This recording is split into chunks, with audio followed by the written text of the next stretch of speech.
नमस्कार, मैं हूं सुधीर चौधरी। दिन की बड़ी और जरूरी खबरों के सबसे बड़े show daily news and analysis में आपका स्वागत है। आज देश के हर माँ बाप के लिए शोक दिवस है, क्योंकि आज देश की सबसे बड़ी मर्डर मिस्ट्री यानी आरुषि हत्याकांड में फैसला आया है, जिसने आरुषि के माँ बाप को दोषी ठहरा दिया है। ये फैसला ऐसा है जिसके बाद देश भर में माँ बाप और बच्चों के बीच एक अजीब सी असहजता आ गई है। हम अक्सर अपराध की खबरें आपको दिखाते रहते हैं, ये कोई नई बात नहीं है, लेकिन ये खबरें वो होती हैं जिन्हें लेकर कई बार हमें बुरा लगता है, घृणा भी होती है, लेकिन इस खबर से दुख पहुंचा है। फिर भी आज हम देश भर के दिलो दिमाग पर गहरा असर डालने वाले इस हत्याकांड के हर पहलू का डीएनए टेस्ट आपके सामने करेंगे। हम आपको बताएंगे कि आज के फैसले के क्या मायने हैं और आज कोर्ट रूम में राजेश और नुपुर तलवार क्यों रोने लगे।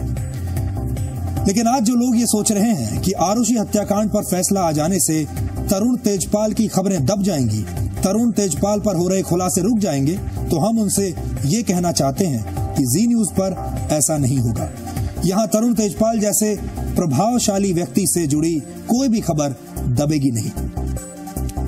आज हम आपको उस लिफ्ट तक ले चलेंगे जहां तरुण तेजपाल ने तहलका की एक महिला पत्रकार का यौन शोषण किया था, और ये समझने की कोशिश करेंगे कि कैसे तहलका के न्यूज रूम में खबरों का शोषण होता था।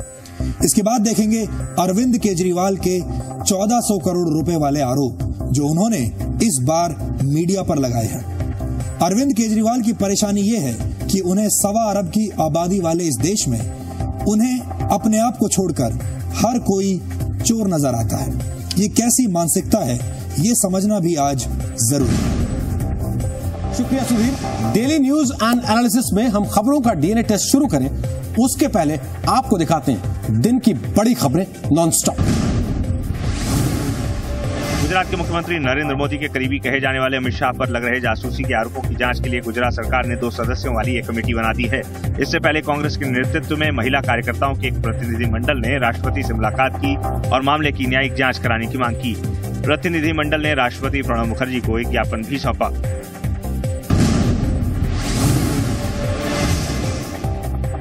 अपनी ही बेटी आरुषि की हत्या के आरोप में गाजियाबाद की विशेष सीबीआई कोर्ट ने राजेश और नुपुर तलवार को दोषी करार दिया है। अदालत ने कहा है कि हेमराज की भी हत्या दोनों ने की और सबूत भी मिटाए। साथ ही राजेश तलवार को झूठी एफआईआर कराने का भी दोषी माना है। जितने सर्कमस्टांसेस हैं वो इनके अलावा और कोई इस मर्डर को कर ही नहीं सकता, जो कि कोर्ट ने मान दिया। सर्कमस्टांशियल एविडेंस है, वो पूरी चेन की चेन जब कोर्ट को बिलीव हो जाएगा कि इनके अलावा कोई नहीं कर सकता, तो कोर्ट हैज कन्विक्टेड देम। फैसले के तुरंत बाद तलवार दंपत्ति को हिरासत में ले लिया गया और दोनों को डासना जेल भेज दिया गया। तलवार दंपत्ति का कहना है कि वो फैसले के खिलाफ अपील करेंगे। जो तलवार कपल है उनके पास राइट है सुपीरियर कोर्ट अप्रोच करने के लिए अपील में, तो वो अपना अपील का राइट एक्सरसाइज करेंगे। और हमारा ये विश्वास है कि जब अपेलेट कोर्ट इस केस को देखेगी और सारे एविडेंस को री एग्जामिन करेगी, वो इस नतीजे पे पहुंचेगी कि इन लोगों ने ये क्राइम नहीं कमिट किया है। अदालत में जैसे ही फैसले का ऐलान हुआ, तलवार दंपत्ति रो पड़े। नुपुर और राजेश तलवार ने बाकायदा लिखित बयान जारी किया कि वो फैसले से नाखुश हैं। We were pitched against an organization which believes and deals with fabrication, with manipulation, with suppressing and with hiding all the facts which show that the parents are innocent. मैं बहुत डिसअपॉइंटेड हूँ कि उनको जस्टिस नहीं मिला, क्योंकि उनको justice नहीं मिलने से आरुषि को जस्टिस नहीं मिल रहा है, और वो आगे बढ़ेंगे। वो अब चैन से नहीं बैठेंगे जब तक आरुषि को जस्टिस नहीं मिलेगा। कोर्ट ने फैसले में कहा कि बच्चों के लिए माँ बाप सबसे बड़े रक्षक होते हैं, लेकिन इंसानियत को तार तार करते हुए इस मामले में माँ बाप ही भक्षक साबित हुए। उन्होंने अपनी उस बेटी को मार डाला जो सिर्फ 14 साल की थी। अब सबकी नजरें कल के सजा के ऐलान पर टिकी हैं, जहां ये तय होगा कि राजेश और नुपुर तलवार को फांसी होगी या उम्र कैद। मंगलवार को दोपहर में इन दोनों की सजा पर बहस होगी और उसके बाद अदालत सजा का ऐलान करेगी। ने किसी भी सूरत में अपनी रिपोर्ट फाइल करी, रिपोर्ट में इतना मटेरियल कोर्ट को लगा कि कोर्ट ने कॉग्निजेंस लिया। नहीं, ये मैं कल सुबह जब आर्गू करूंगा तभी आप लोगों को। अगर अदालत इस मामले को रेयरेस्ट ऑफ रेयर केस की श्रेणी का मानेगी तो फांसी की सजा भी हो सकती है। तहलका यौन उत्पीड़न केस की पीड़ित लड़की ने आज तहलका मैगजीन से इस्तीफा दे दिया। लड़की ने तहलका की मैनेजिंग एडिटर शोमा चौधरी पर आरोप लगाया है कि तेजपाल पर कार्रवाई का जो वादा किया गया था वो पूरा नहीं हुआ। यहाँ तक कि सेक्सुअल हैरेसमेंट कमेटी भी नहीं बनाई गई। उधर गोवा पुलिस ने भी बयान दर्ज करने के लिए आज पीड़ित लड़की से संपर्क किया। जो हमारी इन्वेस्टिगेटिंग ऑफिसर हैं वो विक्टिम के साथ कांटेक्ट एस्टैब्लिश किया है उन्होंने। तहलका के फीचर एडिटर शौकत दासगुप्ता और फोटो एडिटर ईशान तनखा ने भी आज इस्तीफा दे दिया। उधर तेजपाल ने दिल्ली हाई कोर्ट में अग्रिम जमानत की याचिका लगाई है, जिस पर मंगलवार को सुनवाई होगी। मध्य प्रदेश और मिजोरम में आज बम्पर वोटिंग हुई। चुनाव आयोग के मुताबिक एमपी में रिकॉर्ड 70% वोटिंग हुई है, जबकि उत्तर पूर्वी राज्य मिजोरम में 81% वोट हुए। मध्य प्रदेश के 230 विधानसभा निर्वाचन क्षेत्रों में चुनाव आज संपन्न हुआ है। मतदान प्रतिशत 70% से ऊपर जाने की संभावना है, जो कि मध्य प्रदेश के इतिहास में अब तक का सबसे अधिक मतदान होगा। मतदाता जागरूकता अभियान के लिए चुनाव आयोग ने न्यूज को शुक्रिया। आपका वोट आपकी ताकत, देश का सबसे बड़ा मतदाता जागरूकता अभियान। सीबीआई ने सुप्रीम कोर्ट में एक बार फिर कहा है कि केंद्र सरकार के नियंत्रण की वजह से उसकी आजादी प्रभावित हो रही है। सीबीआई की स्वायत्तता को लेकर सुप्रीम कोर्ट में दाखिल एक हलफनामे में एजेंसी ने कहा कि ऐसा कोई नियम नहीं है जिसके तहत केंद्र सीबीआई के रोजमर्रा के कामों में दखल दे। पिछली सुनवाई पर केंद्र सरकार ने सीबीआई की स्वायत्तता को लेकर ऐतराज जताया था और कहा था कि सीबीआई के निदेशक को एक सेक्रेटरी का दर्जा नहीं दिया जा सकता। आम आदमी पार्टी और पोर्टल मीडिया सरकार के बीच स्टिंग पर तकरार और तेज हो गई है। आज आम आदमी पार्टी ने पोर्टल के खिलाफ दिल्ली की एक अदालत में मानहानि का केस दायर कर दिया है। उधर सीडी के मामले में दिल्ली के चुनाव आयोग की निगाहें अब मुख्य चुनाव आयोग पर टिकी हैं। इलेक्शन कमीशन ऑफ इंडिया के ऑर्डर्स के बाद वो सीडी जो उसकी फुटेज थी वो आम आदमी पार्टी को उपलब्ध करवा दी गई है और उनको एक communication election commission of India की तरफ से दे दिया गया है। इस बीच आचार संहिता के उल्लंघन के मामले में केजरीवाल ने चुनाव आयोग से 2 दिन का वक्त मांगा है। अरविंद केजरीवाल का वोटर लिस्ट में 3 जगह नाम होने को लेकर चुनाव आयोग ने जांच के आदेश दे दिए हैं, जिसकी रिपोर्ट 48 घंटे में आ जाएगी।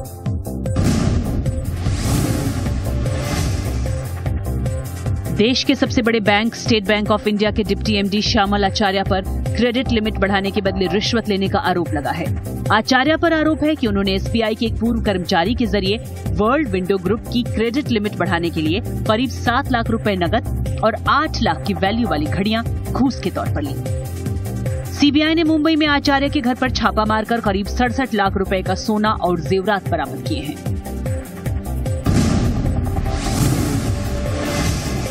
चारा घोटाले में सजा काट रहे आरजेडी सुप्रीमो लालू यादव ने सुप्रीम कोर्ट में जमानत की अर्जी लगाई है। लालू की अर्जी पर शुक्रवार को अदालत सुनवाई करेगी। लालू को झारखंड की निचली अदालत ने चारा घोटाले में 5 साल की सजा सुनाई है और हाई कोर्ट ने उनकी जमानत याचिका खारिज कर दी थी, जिसके खिलाफ वो सुप्रीम कोर्ट आए हैं। दक्षिण अफ्रीका दौरे के लिए आज भारतीय टेस्ट और वनडे टीम का ऐलान कर दिया गया है। टेस्ट टीम में जहीर खान की वापसी हुई है। वनडे में युवराज को फिर मौका दिया गया है, जबकि गंभीर और सहवाग को दरकिनार कर दिया गया है। पिछले कई सालों के बाद इस बार भारतीय टीम बिना सचिन तेंदुलकर के विदेश दौरे पर जाएगी। तो ये थी दिन की बड़ी खबरें। कुछ फटाफट अंदाज में वापस चलते हैं सुधीर के पास डेली न्यूज एंड एनालिसिस के लिए। आज पूरे देश के माता पिताओं के लिए सबसे मुश्किल दिन था। मुश्किल इसलिए क्योंकि आज देश के हर माता पिता और बच्चे के लिए एक बेहद डरावनी खबर आई। सोचिए, किसी माँ बाप के लिए ये सवाल कितना मुश्किल होगा कि अगर उनके बच्चे ये पूछ लें कि क्या कोई मम्मी पापा अपने बच्चे की हत्या कर सकते हैं, क्या जवाब होगा उन माँ बाप के पास। ये सवाल आज इसलिए उठ रहे हैं क्योंकि आज 5.5 साल बाद उस आरुषि केस में फैसला आ गया है जो देश की सबसे बड़ी मर्डर मिस्ट्री बन चुकी थी। आज फैसला आया तो गुनहगार आरुषि के माँ बाप को माना गया राजेश और नुपुर तलवार को आरुषि और नौकर हेमराज के मर्डर केस में दोषी करार दिया गया है। सजा का ऐलान कल हो सकता है, लेकिन सवाल अभी खत्म नहीं हुए हैं।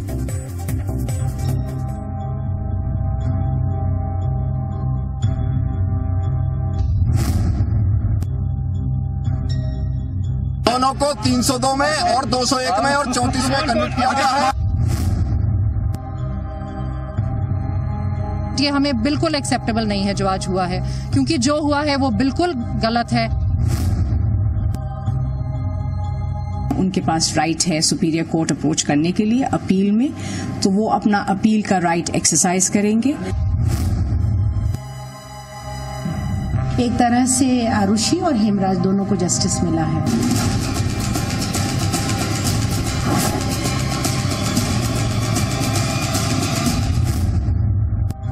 साढ़े 5 साल से आरुषि केस में अटकी देश की सांस आज बाहर निकली तो सामने था सबसे बड़ी मर्डर मिस्ट्री का फैसला। और वो सवाल, क्या वाकई मम्मी पापा ने ही आरुषि को मारा?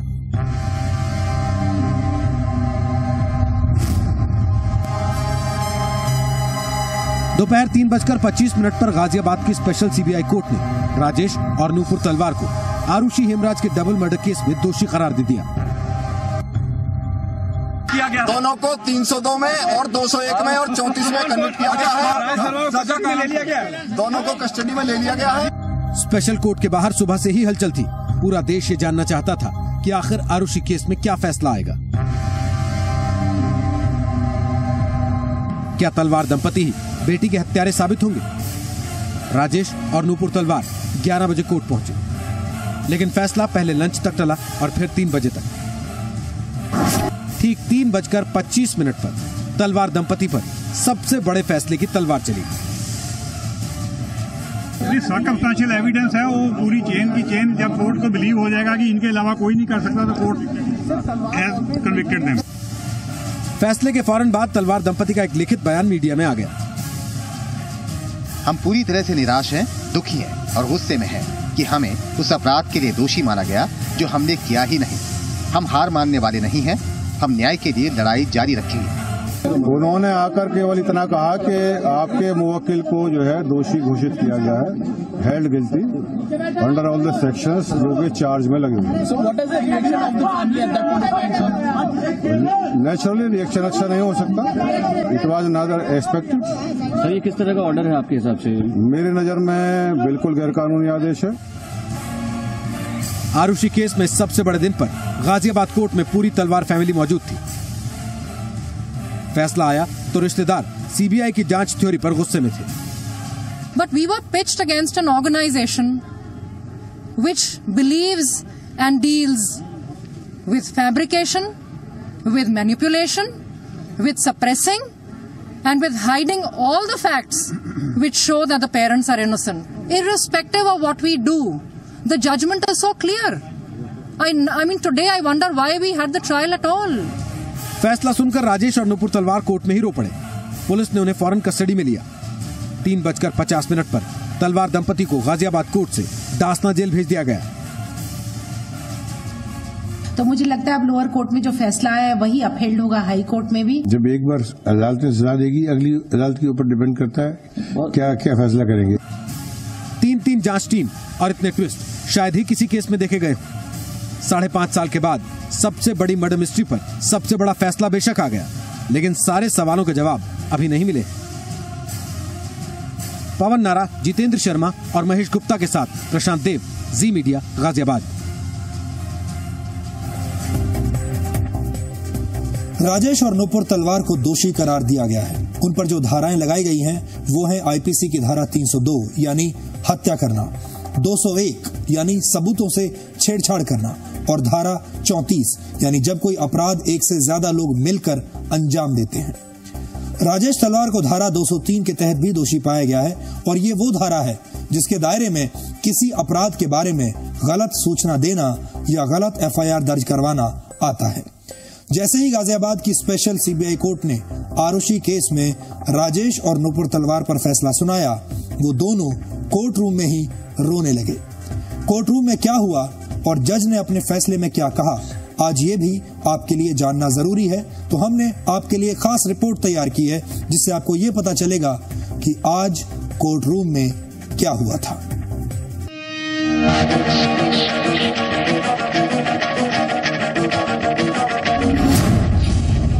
सुबह 10 बजे आरुषि के माता पिता राजेश और नूपुर तलवार गाजियाबाद के होटल मेला प्लाजा में दिखे। उनके साथ तलवार फैमिली के दूसरे मेंबर्स भी थे। ये जगह गाजियाबाद की स्पेशल सीबीआई कोर्ट से ज्यादा दूर नहीं है। सुबह 11 बजे स्पेशल कोर्ट से फैसला पहले 2 बजे तक, फिर 3 बजे तक के लिए टल गया। कोर्ट के बाहर फैसले के इंतजार में बड़ी गहमागहमी हो रही थी। दोपहर 2 बजे तलवार दंपत्ति कोर्ट के लिए निकले। उनके साथ तलवार फैमिली के मेंबर्स भी थे। कोर्ट के अंदर तलवार दंपत्ति और वकीलों को ही एंट्री की मंजूरी मिली। दोपहर 2:30 बजे स्पेशल सीबीआई कोर्ट के जज एस लाल ने कहा कि 3 बजे फैसला सुनाएंगे। इस दौरान राजेश और नूपुर तलवार कोर्ट रूम में ही बैठे रहे। दोपहर 3:25 पर जज एस लाल कोर्ट रूम में आए। उन्होंने फाइल उठाई और सामने देखा। तलवार दंपत्ति को देखने के बावजूद जज ने पूछा कि क्या दोनों यहाँ मौजूद हैं। जवाब मिलने के 2 मिनट तक उन्होंने फैसले की कॉपी को देखा और फैसला सुनाना शुरू कर दिया। दोपहर 3:25 पर जज ने फैसले में कहा कि ये सिद्ध हो गया है कि इस केस में असली गुनहगार कौन है। इस पर कोई शक नहीं है। बच्चों के लिए माँ बाप सबसे बड़े रक्षक होते हैं, लेकिन इंसानियत को तार तार करते हुए इस मामले में माँ बाप ही भक्षक साबित हुए। उन्होंने अपनी उस बेटी को मार डाला जो सिर्फ 14 साल की थी। साथ ही उन्होंने सभी सबूत नष्ट करने के इरादे से नौकर को भी मार डाला। पवित्र कुरान में कहा गया है कि ऊपर वाले की दी हुई पवित्र जिंदगी को खत्म करने का अधिकार किसी को नहीं है। तलवार दंपति को कानून से खुद को बचाने के लिए सबूतों से छेड़छाड़ का भी दोषी पाया गया। साथ ही उनको कानून को भटकाने और हेमराज पर आरुषि की हत्या का आरोप लगाने का भी दोषी पाया गया। अगर हम धर्म की रक्षा करते हैं तो धर्म हमारी रक्षा करेगा और धर्म ही हमसे कानून की रक्षा भी करवाएगा। दोनों आरोपियों ने देश के कानून के साथ खिलवाड़ किया है, इसीलिए वो इस मामले में सजा के हकदार हैं। दोपहर 3:30 बजे फैसला सुनते वक्त राजेश तलवार कोर्ट रूम में ही रोने लगे। इसके बाद नूपुर तलवार पर फैसला सुनाया गया। जैसे ही फैसला खत्म हुआ, दोनों रोते हुए जमीन पर ही बैठ गए। इसके बाद जज कमरे से निकल गए। दोपहर 3:50 पर पुलिस ने तलवार दंपत्ति को हिरासत में ले लिया और थोड़ी ही देर में अंदर के रास्ते से निकालकर दोनों को डासना जेल ले जाया गया। मंगलवार को दोनों की सजा का ऐलान किया जाएगा। ब्यूरो रिपोर्ट, ज़ी मीडिया। इस फैसले के बाद देश के तमाम माता पिता और बच्चों के बीच एक खास तरह की असहजता आ गई है। वैसे आरुषि केस पर आए फैसले पर देश बटा हुआ है। कई लोग मानते हैं कि इस फैसले से आरुषि को न्याय मिला है, लेकिन तलवार दंपति के करीबी और आरुषि के दोस्त इस फैसले और सीबीआई की जांच से खुश नहीं हैं।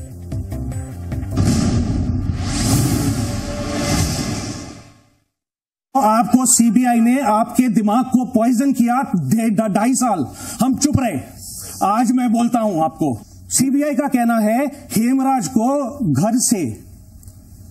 घर में आरुषि के कमरे में मारा गया है और उसके यहां पे 8/2 सेंटीमीटर की इंजरी है। उस इंजरी से कोई खून नहीं निकला। उस इंजरी से कोई भी एक श्रेड ऑफ ब्लड ना आरुषि के तकिए पे आया, ना उस बिस्तर पे आया, ना उस मैट्रेस पे आया। हो सकता है? मैं आपसे पूछता हूं, 1 मिनट आप सुन लीजिए। अब ये हो सकता है? क्या ये हो सकता है? अगर ये नहीं हो सकता तो कहां से केस बनता है?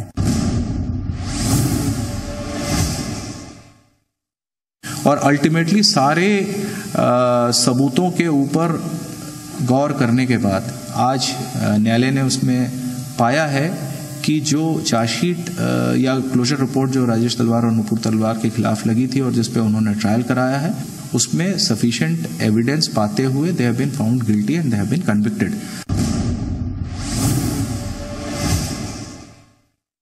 मैं आपको बता दूं, सारा टाइम जब वो वहां पे, जब पहले दिन ये हुआ, वो यही रोते रहे कि क्यों हुआ ये, बिल्कुल क्यों हुआ ये, किस लिए कर दिया। वो कहते कि सारे पैसे ले जाता मेरे, क्योंकि उस टाइम पे तो ये पता नहीं था कि हेमराज ने किया या किसी और ने किया। वो रोते ही रहा। उनको जस्टिस नहीं मिला, क्योंकि उनको जस्टिस नहीं मिलने से आरुषि को जस्टिस नहीं मिल रहा है, मेरा ये मानना है। मैं उसके साथ स्कूल में 10 साल तक थी, मैं उसके पेरेंट्स को बहुत अच्छे से जानती थी। उसको मेरा घर पे आना, मेरा उसके घर पे आना, हम बहुत जाती थी, और मैं उसकी फैमिली को बहुत अच्छी तरीके से जानती थी, और वो बहुत उसे प्यार करते थे, बहुत वो प्यार दिखता था, उनका घर का वातावरण बहुत दिखता था। It was a very functional loving family, उनका बॉन्ड बहुत स्ट्रांग था, विजिबल था। और अब आपको 29 दिसंबर 2010 को फाइल की गई सीबीआई की क्लोजर रिपोर्ट के बारे में बताते हैं, क्योंकि ये क्लोजर रिपोर्ट बहुत अहम है। सीबीआई ने अपनी इस रिपोर्ट में कहा था कि आरुषि के कत्ल में शक की सुई आरुषि के माता पिता पर है, लेकिन उसके पास इतने सबूत नहीं हैं जिनके आधार पर उन्हें दोषी ठहराया जा सके। इस रिपोर्ट के मुताबिक नौकर हेमराज के खून के निशान ना तो आरुषि की बेडशीट पर मिले और ना ही तकिए पर। कोई सबूत नहीं है जिसके आधार पर यह कहा जा सके कि हेमराज की हत्या आरुषि के कमरे में हुई। तीसरा पॉइंट, हेमराज को घसीटने के निशान फ्लैट में थे, जो इशारा करते हैं कि हेमराज की हत्या कहीं और हुई और उसका शव छत पर ले जाया गया। चौथा पॉइंट, तमाम वैज्ञानिक तरीकों से जांच करने पर भी यह साफ नहीं हुआ कि राजेश और नुपुर तलवार ने ही आरुषि की हत्या की। पांचवा पॉइंट, पूरे घटनाक्रम की जांच करने के बाद यह तय नहीं हो पाया कि आरुषि की हत्या के पीछे मकसद क्या था, क्योंकि हत्या में इस्तेमाल किया गया हथियार बरामद नहीं हुआ।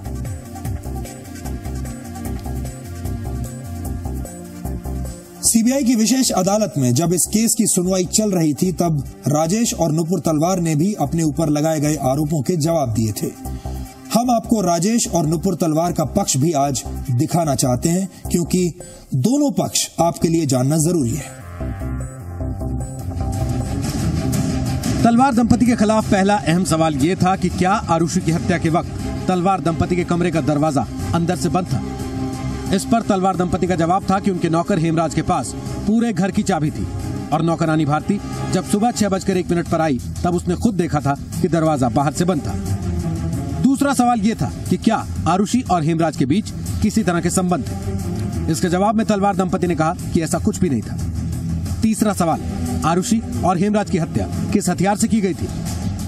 इस सवाल के जवाब में तलवार दंपति ने कहा कि पुलिस की शुरुआती जांच में हत्या किसी धारदार चाकू से किए जाने का शक था। चौथा सवाल, कत्ल की सुबह इंटरनेट राउटर सुबह 3:43 तक क्यों चल रहा था और सुबह 6:01 पर दोबारा ऑन क्यों हो गया था।